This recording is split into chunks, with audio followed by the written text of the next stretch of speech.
Tai šiandieną taip pat dalinsiuosi patirtimi apie įtaką, maitinimosi įtaką cukrinio diabeto vystymuisi, jo prevencijai. Turbūt, kaip ir prieš tai gydytoja minėjo, 50% priklauso nuo mūsų gyvenimo įpročių.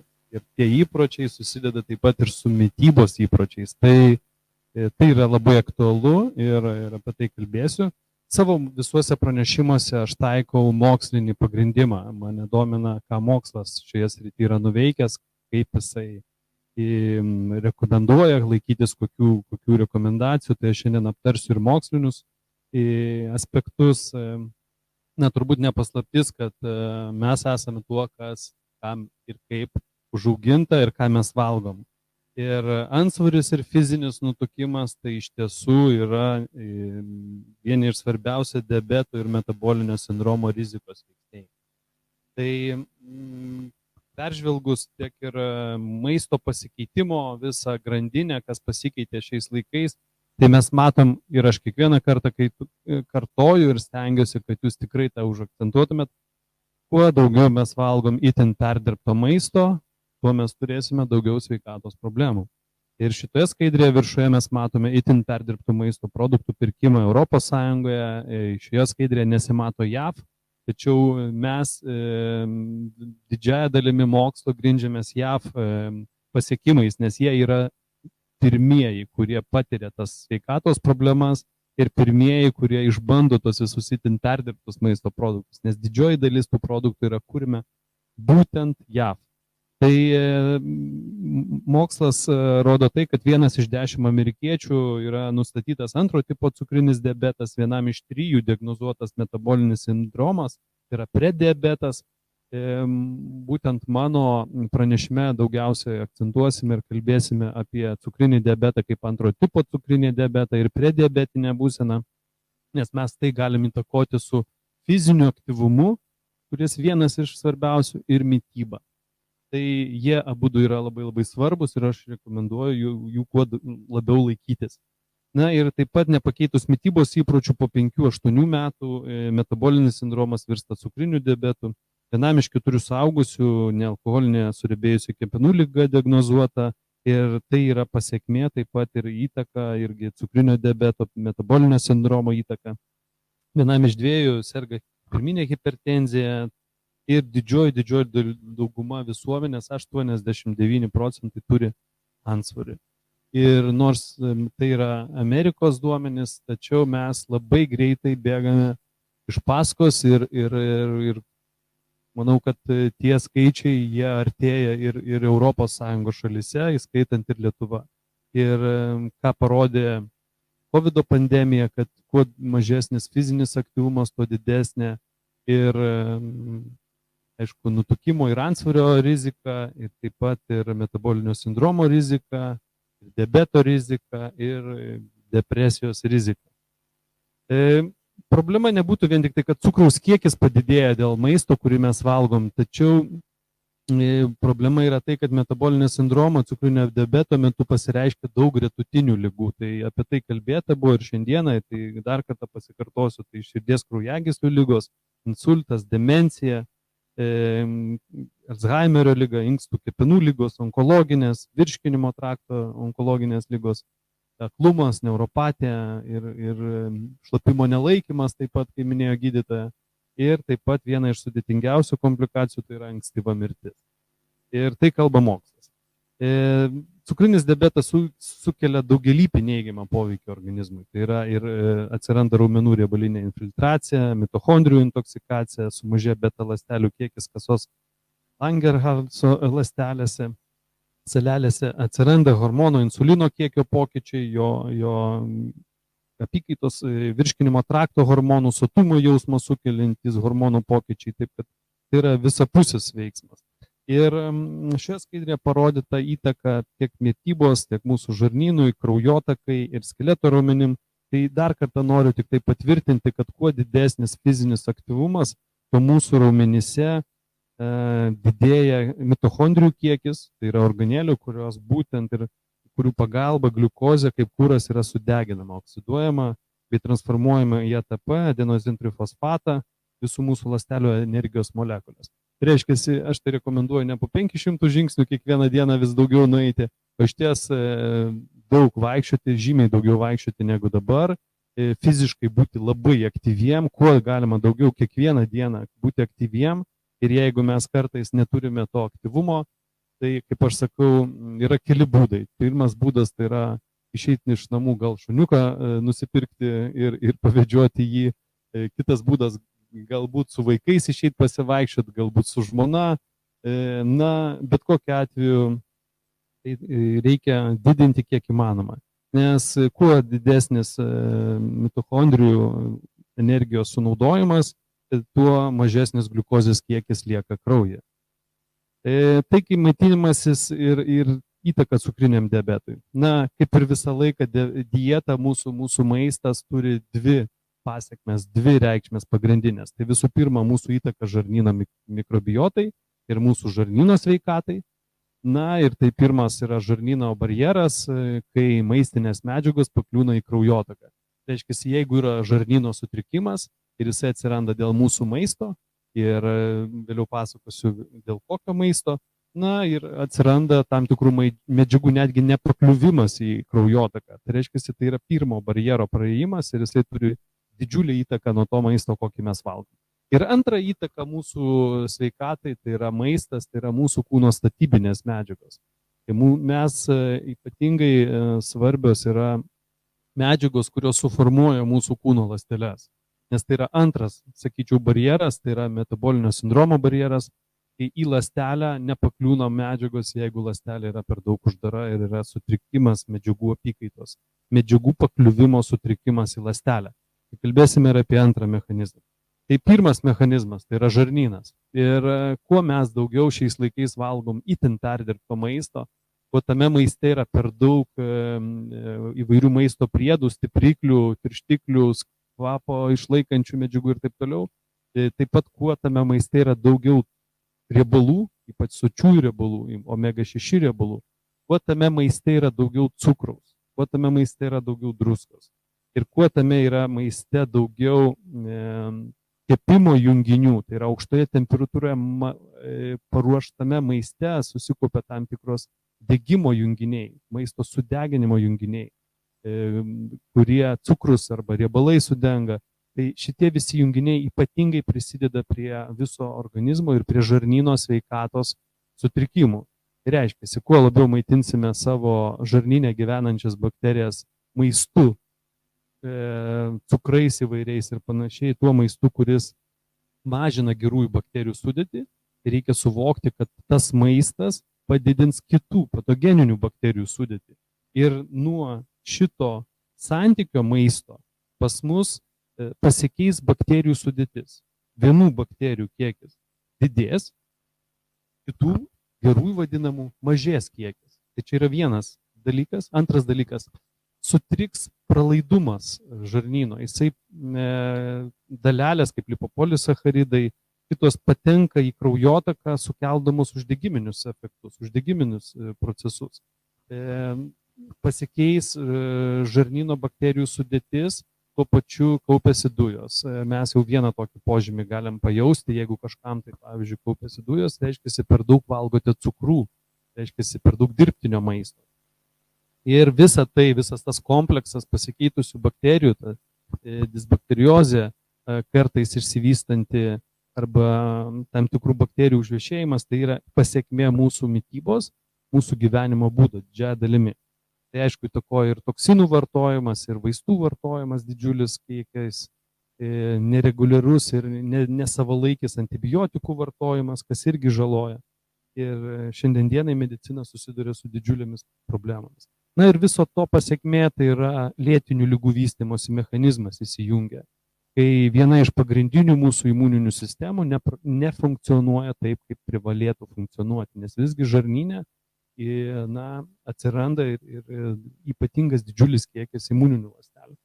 Taip, kad lėtiniai uždegimai, medžiagų apykaitos sutrikimas ir tai sąlygoja ir neurodegeneracinių ligų išsivystymą, įtakoja mūsų ir sveikatos, bendros sveikatos visas tendencijas. Tai ką mes rekomenduojame? Mes rekomenduojame, aišku, kuo mažiau itin perdirbto maisto. Kuo mažiau saldumynų, saldžių gėrimų, čipsų ir įvairiausių skrudintų gaminių, burgerių ir viską, kas skanu, ką išvardino kolega, ką tik. tai mes iš tikrųjų turėtumėm kiek įmanoma mažiau vengti. Mes neturėtumėm visiškai to atsisakyti. Mes neturėtumėm būti tie, kurie nuėję į gimtadienį ignoruoja visą maistą, kuris padėtas ant stalo. Ne? Arba mes tikrai negalėtumėm savo vaikui uždrausti eiti į gimtadienį ir valgyti tas, kas padėta į stalą, nes tai yra socializacijos, taip pat ir klausimai, aspektai. Ne? Paskui vaiko gali nepriimti į tą bendruomenę ir mes sukursim dar didesnę žalą psichologinę tam vaikui, ne? Kuris viską ignoruos. Tai mes turėtum suvokti, kad mes tą maistą turime, mes jį turėsime, tik tai tas maistas turėtų atsirasti ne kiekvieną dieną mūsų racione. Mes turėtumėm skirti daugiau laiko ruošti maistą namuose, patys pirkti gaminius, natūralius gaminius ir iš jų ruoštis maistą. Ir čionais pavaizduota mityba, kurioje būtų gausi tam tikrų maistinių medžiagų. Tai yra prebiotinių skaidulų, fito elementų, tai reiškia visos daržovės, vaisiai ir panašiai, kurie turėtų, kuo labiau natūralesniais būdais užaugę būti. Tai reiškia ne dirbtinai sukurti saldesni obuoliai, saldesnės kriaušės, saldesni ten vynogės, bet natūraliai užaugusios tokios, kokios jos anksčiau būdavo tiesiog. Juose ir mažiau cukraus, ir jeigu mes kalbam apie cukrinio diabeto įtaką, tai mes turėtumėm tai atsižvelgti ir rinktis maistą, kuris turi mažesnį arba vidutinį glikeminį indeksą. Apie tai truputėlį irgi pakalbėsim. Taip pat šioje skaidrėje parodyta kairėje pusėje maistas, kuris atspindi ir Viduržemio jūros dietą. Tai manyčiau, kad tai vienas iš geriausių būdų rinktis šios dietos kaip pagrindą, kaip pamatą ir prie jos derinti savo gyvenimo būdą. Ir ko pasiekoje atsistato ta žarnyno bakterijų ir sudėtis, ir atsistato atsparumas, ir imuninių ląstelių didesnis kiekis, ir mažėja lėtiniai uždegiminiai procesai, kurie vieną iš pagrindinių šitos ligos irgi vystymosi aspektų turi.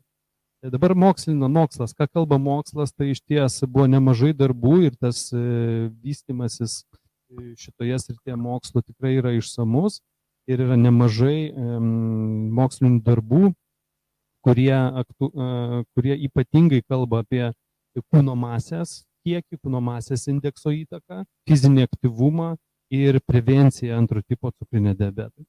Taip pat kalba apie angliavandenių ribojimą, krakmolo turinčių produktų vartojimą. Tačiau visuomenė susidaro galbūt tokia pirminė ir klaidinga tokia nuomonė, kad reikia angliavandenių atsisakyti. Atsisakius angliavandenių bus dar daugiau sveikatos problemų. Jų nereikia atsisakyti, jos būtina vartoti, tačiau jie turėtų būti ne tie angliavandeniai kaip cukrus, ne kaip cukraus rafinuoto turintis maisto produktai, o natūralūs angliavandeniai. Jų turėtų būti natūralių daugiau. Tai yra visa pilno grūdo gaminiai, visos daržovės, ankštiniai, miško visos uogos galėtų būti ir panašiai. Ir taip pat yra galimybė pereiti į ketogeninę mitybą.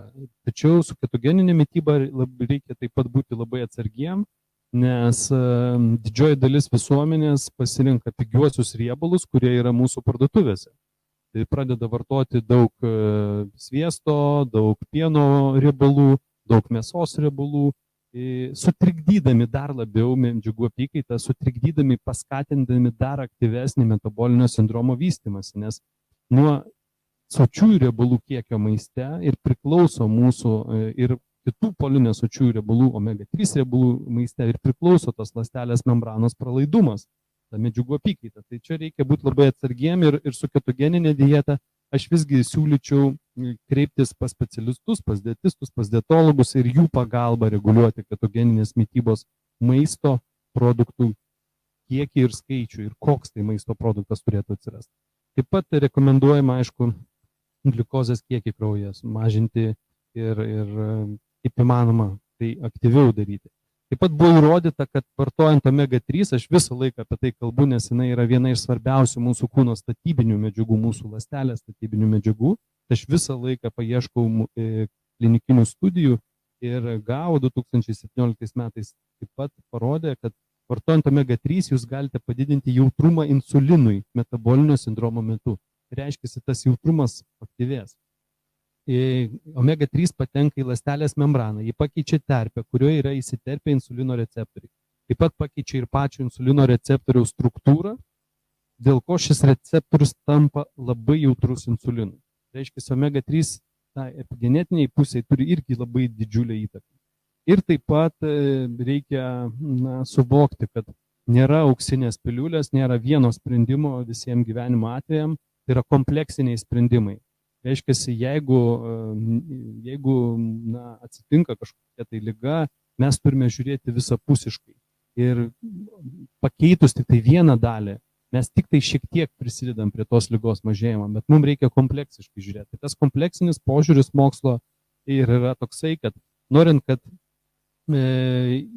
tas metabolinio sindromas, tas aktyvumas suaktyvėtų, kad atsistatytų, būtinai reikalingi papildomi kofaktoriai. Tai yra pakankamas kitų maistinių medžiagų kiekis. Tai yra cinko, chromo, įvairiausių antioksidantų, vitamino D. Ir tam reikalinga, norint palaikyti visą sudėtingą būtent insulino sintezės mechanizmą, nuo insulino receptoriaus iki gliukozės įsisavinimo. O laisvieji radikalai neproporcingai susidaro sergant cukriniu diabetu dėl gliukozės oksidacijos, neenziminio baltymo glikacijos ir vėlesnio oksidacinio gliukotų baltymų skaidimo. Tai neįprastai didelis laisvų radikalų kiekis susidaro. Kartu, jeigu ir sumažėja mūsų mityboje antioksidantų, jeigu mes mažai vartojame prieskonių, mažai vartojame daržovių, mažai vartojame vaisių, ta lėkštė mūsų turėtų būti kuo įvairiapusė, kuo įvairiaspalvė. Jinai turėtų būti tikrai žydinti įvairiom spalvom. Ir tada mes tokiame maiste turėsime tikrai žymiai daugiau antioksidantų ir tai gali padėti būtent tą mechanizmo suvaldymą, kurie būtent ir dėl kurių trūkumo, dėl tų antioksidantų trūkumo gali pažeisti ląstelių organėles ir fermentus ir padidėja lipidų peroksidacija ir išsivysto atsparumas insulinui. Tai kaip kompleksas. Ką mes galėtume atnešti, tai rekomendacija būtų ne tik tai reguliuoti tą glikeminį indeksą, bet reguliuoti maistinių medžiagų, būtent maiste esančių medžiagų omega-3, cinko, chromo, antioksidantų, vitamino D ir kitų medžiagų tų svarbių šitiem procesam kiekius.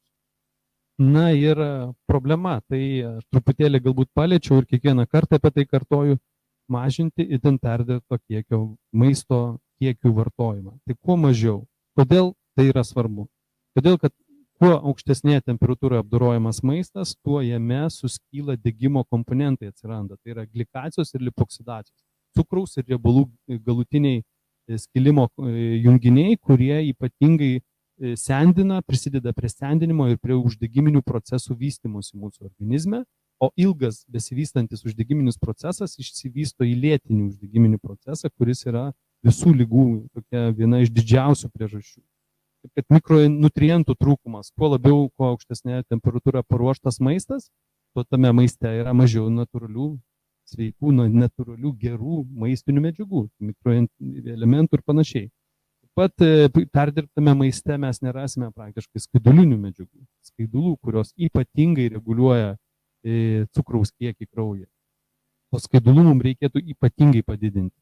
Cukraus ir druskos perteklius, vėlgi, jeigu kalbam diabetas, cukraus kiekis turi didžiulę įtaką mūsų mityboje, tai jį reikia ypatingai kontroliuoti ir kuo mažiau to rafinuoto cukraus vartoti. Geriau jau, kaip gydytoja prieš tai minėjo, kad reguliuoja vaikučiui duoda bananą, paskui kai jau pamato, kad cukraus kiekis atsistatė, ištraukia iš burnos, tai jau geriau natūraliais būdais tai daryti ir su natūraliais produktais tai naudoti juos. Ir aišku, šitame maiste, pramoniniu būdu ruoštame maiste, ypatingai didžiulis sočių ir omega-6 riebalų kiekis ir aišku kalorijų perteklius. Tai yra didžiulis išties. Ir galbūt kažkas tai rado savo mėgstamą kažkokį prekės ženklą paslėptą čia šitoje skaidrėje. Tai idėja taip yra, kad šitie gamintojai jie būtent tokį maistą ir gamina. Tai čia yra viena medalio pusė. Antra medalio pusė tai, kad mes rekomenduojame valgyti kuo daugiau ir kaip mokslas sako, kuo daugiau tų antioksidantų. Tai bėda ta, kad mūsų žemė šiandien dienai ypatingai nualinta ir mes artėjam į žiemos periodą, kai pradėsim valgyti, kaip aš vadinu, plastmasinius pomidorus ir be skonio daržovės, be kvapo ir be skonio. Tai kodėl taip yra? Todėl, kad jos atvykę iš tų kraštų, kur užauginami 3-4 derliai per metus, o tai jie atsiranda dėl cheminių trąšų naudojimo. Ir kuo labiau naudojamos cheminės trąšos, tuo mažėja veikliųjų medžiagų, natūralių mikromedžiagų mūsų natūraliame maiste. Ir Bionutrient institutas, ištyręs nuo 2018 iki 2020 metų žemės pavyzdžius ir ištyręs derliaus pavyzdžius, nustatė 300 ūkiuose Europoje ir Amerikoje, pamatė, kad tų maistinių medžiagų, ypatingai antioksidantų, ypatingai tų, kurios ypatingai svarbios irgi diabeto prevencijai, kiekiai maiste sumažėja. Kitaip sakant, tai matome, kad šiandien dienai reikėtų suvalgyti 9 burokėlius, anksčiau vieną užtekdavo. Ne? Ir mes galim išsirinkti bet kurias maistinės medžiagas ir kuo jos užaugusios dirvožėme, kuriame mažai humuso, kuriame daug naudojama cheminių trąšų, tuo mažiau maisto medžiagų mes gausim. Taip, kad tas, kas parašyta vadovėliuose, šiandien dieną yra ne visiškai tiesa. Nes praktika rodo, kad dėja tų maistinių medžiagų kiekis iš tiesų sumažėjęs, būtent natūraliame maiste. Trečia problema – riebalų suvartojimo disbalansas. Kaip aš ir minėjau, riebalai tai yra viena iš svarbiausių kūno statybinių medžiagų, kurių disbalansas ir paskatina tą medžiagų apykaitos sutrikimą. Tai šitoje srityje dirba virš 10 metų ir darom kraujo tyrimus ir mes matom faktinius rodmenis. Tai viskas atsirado būtent dėl pramoninio maisto užauginimo, kai fermose stovintis galvijai, jie yra maitinami pašarais, kuriuose yra didžiuliai kiekiai augalinės kilmės kukurūzuose, sojose, saulėgrąžose esančių riebalų omega 6 ir vėliau jų kūnuose jie atsiranda, mes juos valgom, atsiranda pas mus. Taip mes susikūrėm tokį maisto raciono davinį, kuriame tiesiog pas mus yra per didelis kiekis omega 6 riebalų. O jie prisideda prie kitų problemų, prie medžiagų apykaitos problemų, ypatingai riebalų apykaitos uždegiminių procesų. Ir omega 3 taip pat sumažėjimas, vis mažiau valgom žuvies ir kaip rodo Lietuvos statistika, tai 30-40 beveik procentų visuomenės žuvį valgo 1-2 kartus per mėnesį. Tai turėtumėm valgyti 1-2 kartus per savaitę. Deja, ne visi vaikai, ypatingai mažai vaikai valgo, tai aš rekomenduoju naudotis natūraliais papildais, kurie galėtų atstatyti tą kiekį to trūkumą. Na, o dabar riebalų rūgščių vaidmuo ląstelių formavimuose, kiekvieną kartą irgi savo pranešimuose apie tai miniu, nes ypatingai diabeto prevencijai tai yra labai aktualu. Tai vat, kuo mes valgom daugiau sočiųjų riebalų, pieno produktų, mėsos produktų, sviesto, palmių aliejose, konditerijos, tuo mes gauname maiste daugiau sočiųjų riebalų, o būtent jie ir sutrikdo tą ląstelės membranos pralaidumą. Ir va čia po dešinę pusę mes matom ląstelę klampi ir kieta, tai reiškia, kad joje yra ypatingai didžiulis kiekis sočiųjų riebalų. Ir norint pakeisti šitą situaciją, reikia praturtinti savo maistą kitais geraisiais riebalais. Tai va čia ketogeninės dietos vienas iš didžiausių užduočių, kad būti profesionalu ir paruošti maisto davinį tokį, kad žmogui tas medžiagų apykaita būtų gera, kad ta ląstelė būtų pralaidi ir tos maistinės medžiagos ir kitos jos galėtų pakliūti ir išsivalyti organizmą. Dar vienas riebalų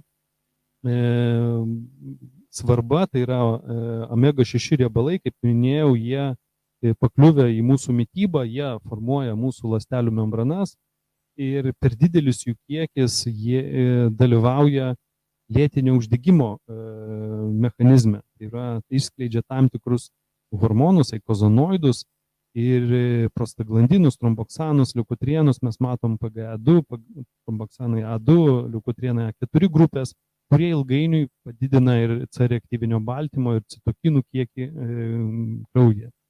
Tokiu būdu prisideda prie labai aktyvaus uždegimo ir tas uždegimas vystosi pastoviai, nes pastoviai mes savo maiste turim šitus riebalus ir ilgainiui tai prisideda prie lėtinių ligų vystymosi. Tai ką mes rekomenduojam? Praturtinti savo mitybą jūrinės kilmės riebalais, tai yra omega-3, EPA ir DHA, kurie neutralizuotų šitą uždegiminį kelią, išjungtų šitą uždegiminį kelią, išspręsdami lėtinio uždegimo mechanizmą. Tai yra vienas iš tokių svarbiausių faktorių, ką rekomenduojama daryti ir tuo pačiu prisideda prie to metabolinio sindromo gerėjimo. Ir kai čia parodyta, tas santykis riebalų turėtų būti omega-6 ir omega-3 3:1 ir turėtų būti stebimas sočių riebalų kiekis mityboje. Tai yra galimybė tai ištirti ir sužinoti ir vėliau papasakosiu truputėlį apie tyrimus, kuriais tai ištyrima.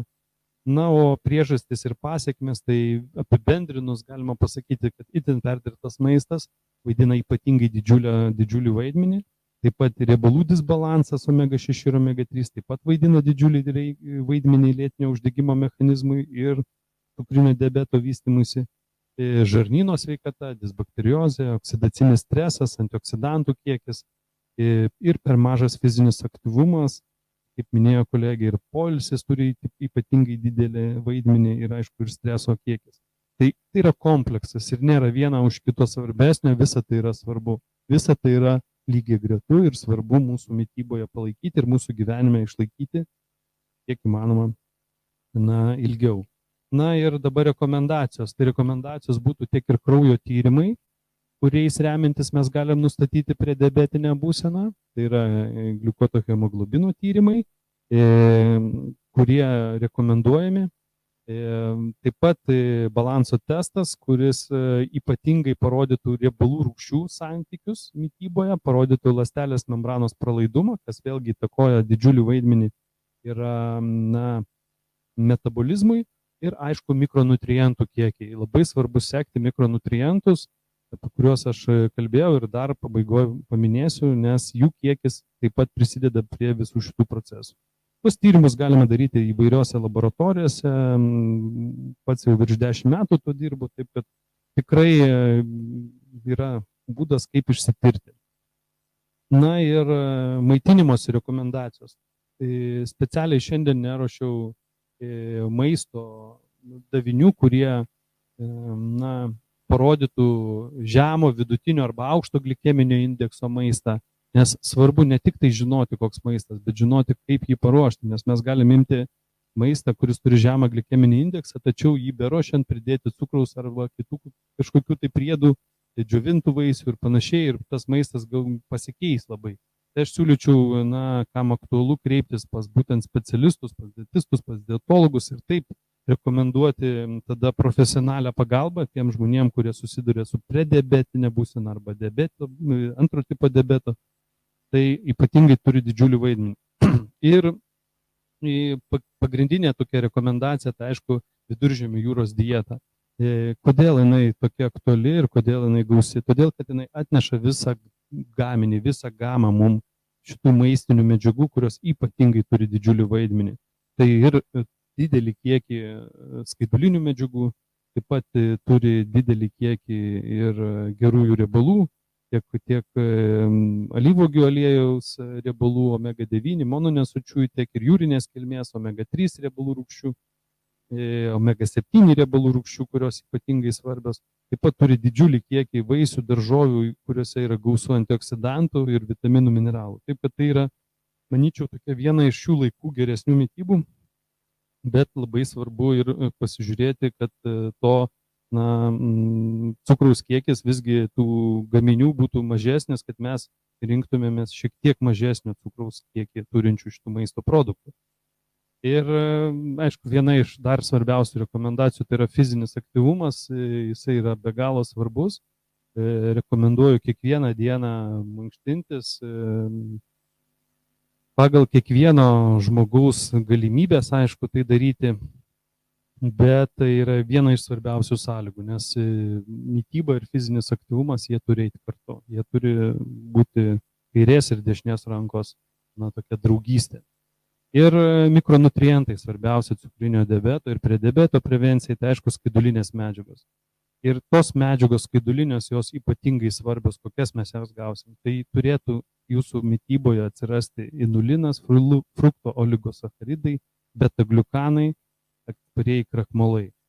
Ir būtent atsparieji krakmolai ir kai kas iš diabetą sergančių klausia, kaip krakmolas? Krakmolas taigi cukrus. Taip, tai krakmolas yra skirtingas, vienas yra cukrus, o atsparusis krakmolas tai yra kaip skaidulas, kuris atstato galutinėme žarnyno etape jūsų bakterijų sudėtį visą. Tai yra maistas bakterijom. Ir reguliuoja taip pat cukraus kiekį kraujyje, skaidulos turi be galo gerą poveikį, jos po truputėlį paduoda į kraują cukraus kiekius, taip galima reguliuoti cukraus kiekį mūsų maiste, atstato bakterijų koloniją žarnyne, mažina uždegiminio proceso vystymą, padeda reguliuoti sotumo jausmą, prisideda prie svorio reguliacijos. Vieną kartą akcentuojame svorį, tai visą laiką skatiname skaidulinių medžiagų. Taip pat galbūt čia nepaminėjau, tačiau didžiulį vaidmenį turi vandens kiekis ir būtinai reikia vandens kiekį mums didinti, nes visuomenė per mažai geria vandens. Tai yra įvairiausių būdų, kaip skaičiuoti 30 ml, kaip minėjo gydytoja, vienam kilogramo kūno masiai. Nuo maisto vartojimo, kuo daugiau kepto maisto mes vartojame, tuo daugiau vandens mums reikėtų išgerti, o fiziškai aktyvesni, taip pat tuo daugiau maisto reikėtų. Atėjus šildymo sezonui daug kas kreipiasi, kad skilinėja gleivinė, atsikėlus ryte jaučiamas troškulys. Tai parodo, kad mūsų kūnas hidratuoja, mums trūksta vandens ir mums reikia jo papildyti būtinai. Tai jisai ypatingai svarbus visiems biocheminiam procesam bevykstantiem mūsų organizme. Mikroelementai, visa gama mikroelementų mes negalėtumėm išskirti vieno ar kelių, jie turi dalyvauti pagrindiniuose ir dalyvauja pagrindiniuose biocheminiuose procesuose susijusiuose su diabetu, su insulino apykaita. Tai rekomendacija, aišku, viduržemio jūros dieta, kuo įvairiaspalvė lėkštė, kaip aš dar kartą minėjau. Tai neradusiem arba neturint galimybės, aš visą laiką rekomenduoju praturtinti maistą natūraliais papildais, ne kažkokiais sintetiniais, o būtent natūraliais, jų galima paieškoti, jų yra.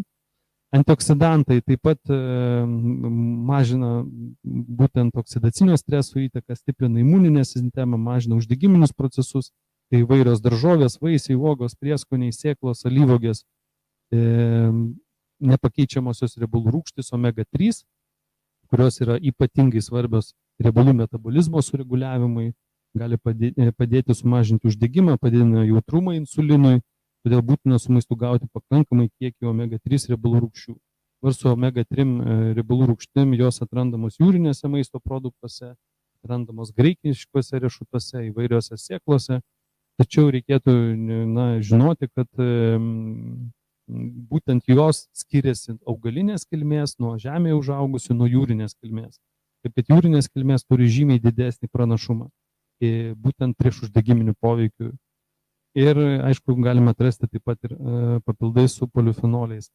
Dabar su papildais yra sunkumai visuomenėje, nes kai kuriuos yra labai mažas omega 3 kiekis, reikia ieškoti, kad tai būtų didesnis kiekis omega 3. Taip pat naudojamas turėtų būti pagal kiekvieną žmogų individualiai, pagal jo svorį, ne tik tai pagal vieną kapsulytę vaikui, 2 kapsulytės suaugusiui, bet taip pat ir pagal svorį atsižvelgiama. Ir aš rekomenduoju būtent į tai atkreipti ypatingą dėmesį. Ir, kaip minėjau prieš tai, omega 3 turėtų būti jūrinės kilmės, nesausumos. Jūrinės kilmės jos turi pranašumą tikrai didžiulį, apie tai galbūt šiandien nekalbėsim. Ir kai kurie papildai rinkoje esantis, jie greitai suyra mūsų organizme. Tas oksidavimosi procesas yra labai aktyvus, ypatingai kraujotakoj. Ir tas tyrimas, kuris čia parodė, kad ypatingai svarbu turėti omega 3 papilduose polifenolį. Jisai vienas iš stipriausių antioksidantų, kuris būtent apsaugo tą omega 3 nuo oksidacijos, tada jinai padaro savo poveikį. Tai tiek mano pranešimo, literatūros šaltinių iš tikrųjų yra daug, aš paminėjau galbūt savo darbe kelis, bet čia yra visas išsamus sąrašas, manau, kad tam, kas domisi mokslu, jie galės susirasti. Ačiū labai.